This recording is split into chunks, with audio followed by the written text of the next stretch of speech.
Shalom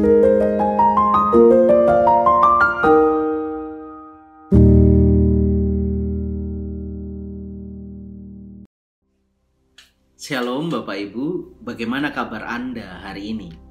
Semoga kita semua masih bisa menikmati suka dan duka yang silih ganti kita rasakan sampai saat ini. Bapak Ibu, banyak orang Kristen beranggapan bahwa yang disebut dengan hamba Tuhan adalah mereka yang mendedikasikan diri seutuhnya untuk melakukan peran imam atau pemimpin umat. Pemimpin umat di gereja misalnya sebagai seorang pendeta atau tenaga pelayanan penuh waktu, tenaga pelayanan kategorial. Atau mereka, para misionaris yang mendedikasikan diri untuk pergi ke sebuah daerah tertentu dan kemudian melakukan pelayanan misi sepenuh waktu mereka di sana. Dan sehingga secara tidak sadar, orang-orang Kristen itu mengelompokkan diri mereka menjadi dua kelompok besar. Kelompok yang pertama, kelompok hamba Tuhan yang tadi mendedikasikan diri seutuhnya untuk pelayanan itu. Lalu kelompok yang kedua adalah mereka yang bukan hamba Tuhan, mereka yang adalah orang Kristen biasa. Kemudian setelah dikelompokkan menjadi dua kelompok besar, ditempatkanlah kriteria-kriteria pada dua kelompok besar ini tadi.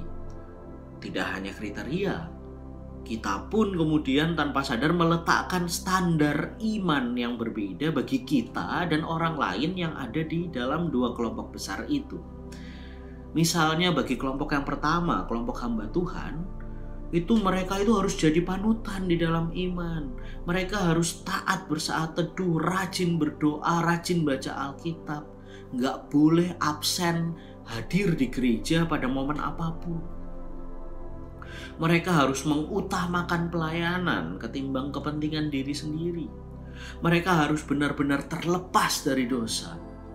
Lalu kelompok yang kedua, kelompok yang bukan hamba Tuhan, yang orang Kristen biasa itu, saat teduh, baca Alkitab itu bolehlah bolong-bolong. Berdoa nggak rajin nggak apa-apalah. Kan orang Kristen biasa, punya kesibukan, punya pekerjaan lain. Kalau nganggur bolehlah ikut pelayanan sedikit-sedikit gitu ya. Sebisa mungkin lepas dari dosa, tapi kalau balik-balik lagi melakukan dosa, curang-curang sedikit di kantor, nggak apa-apalah, wajar. Kan orang Kristen biasa gitu. Jika kita masih berpikir demikian Bapak Ibu, hati-hati.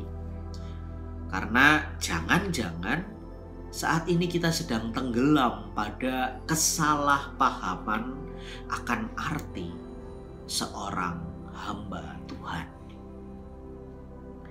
Injil Yesus Kristus yang menjadi bahan perenungan kita hari ini diambil dari Matius pasal 10 ayat 34 sampai 42. Di sana dipaparkan dengan tegas bahwa siapapun yang berkomitmen mengikut Yesus, maka orang tersebut harus memisahkan diri dari ayah, ibu, anak-anaknya, bahkan harus kehilangan nyawanya. Artinya, siapapun yang hendak mengikut Yesus, ia adalah hamba bagi Yesus. Perlu kita garis bawahi. Siapapun yang hendak mengikut Yesus, ia adalah hamba bagi Yesus. Dan ketika seorang hamba itu telah dibeli, telah diambil oleh tuannya, maka hamba itu tadi sudah tidak boleh melekat pada apapun selain melekat pada tuannya.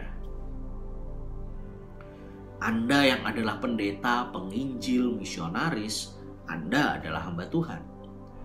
Anda yang adalah pekerja kantoran, ibu rumah tangga, seorang mahasiswa atau mahasiswi, Anda pun adalah hamba Tuhan. Maka Bapak Ibu, sejatinya melalui statement yang diucapkan Yesus khususnya di ayat 35 sampai 39, Yesus mengingatkan kita bahwa mengikut Dia haruslah dilakukan secara radikal. Siapapun kita, apapun profesi kita, ketika Anda dan saya memutuskan untuk mengikut Yesus, maka Anda dan saya pun harus mengikut Yesus secara radikal. Menjadi pengikut Kristus yang radikal artinya menjadi hamba yang berkomitmen seumur hidup untuk melepaskan segala hal yang mengikat dirinya dan kemudian mempercayai serta meneladan segala yang dikerjakan Yesus, bahkan sampai pada hal yang amat mendasar. Itu artinya mengikut Yesus tidak sekedar yakin dan percaya bahwa Yesuslah Allah yang menjadi manusia, yang memberikan anugerah keselamatan. Tidak hanya itu, tapi kita pun harus melepas segala hal yang mengikat diri kita selain Yesus. Melepaskan keterikatan diri pada dosa, melepas kehendak dan kesenangan diri yang melebihi kehendak Tuhan, dan berani lepas dari zona nyaman kita untuk mengerjakan segala hal yang dikehendaki Tuhan. Anda dan saya, kita semua yang telah berkomitmen mengikut Yesus adalah hamba Tuhan. Maka hari ini kita diingatkan bahwa kita pun perlu melepas segala hal yang mengikat dan menjauhkan diri kita dari Yesus. Dan melaluinya kita pun berupaya dengan kuat kuasa Roh Kudus untuk menjadi hamba Tuhan yang radikal, yang sedia belajar mempercayai dan meneladan Yesus seumur hidup kita. Kiranya Tuhan memampukan kita. Amin.